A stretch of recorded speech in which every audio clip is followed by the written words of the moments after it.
The meaning of the word progressive has changed. Progressives used to say, I may disagree with what you say, but I'll fight to the death for your right to say it. Not anymore. Okay, so here's what the postmodernists believe.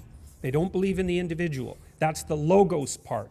Western culture is logocentric. Logo is logos. That's partly the Christian word, but it's also partly the root word of logic. They don't believe in logic. They believe that logic is part of the process by which the patriarchal institutions of the West continue to dominate and to justify their dominance. They don't believe in dialogue.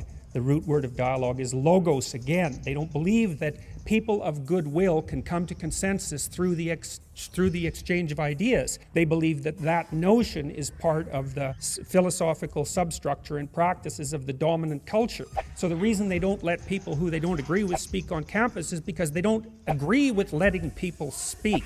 You see, it's not part of the ethos. They believe that since you don't have an individual identity, your fundamental identity is group fostered.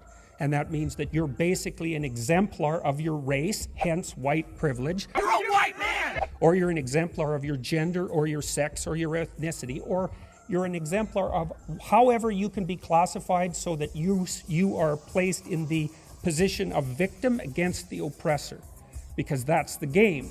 And it's a post-Marxist sleight of hand, right? The old Marxist notion was that the world was a battleground between the bourgeoisie and the proletariat, and that failed to have any philosophical or ethical standing, that argument, after the working class actually saw its standard of living massively elevated as a consequence of Western free enterprise democracy, and also as a consequence of the revelations of everything terrible that had happened in every bloody country that ever dared to make equity and the Marxist communist dogma part of their fundamental structure, right? And nothing but murderousness and oppression.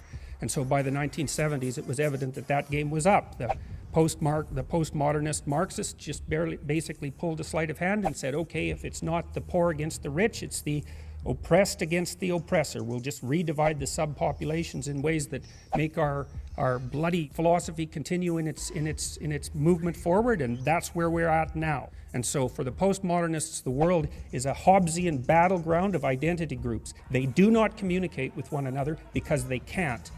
All there is a struggle for power. And if you're in the predator group, which means you're an oppressor, then you better look out.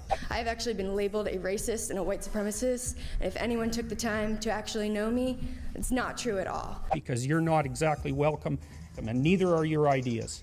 So that's what you're up against.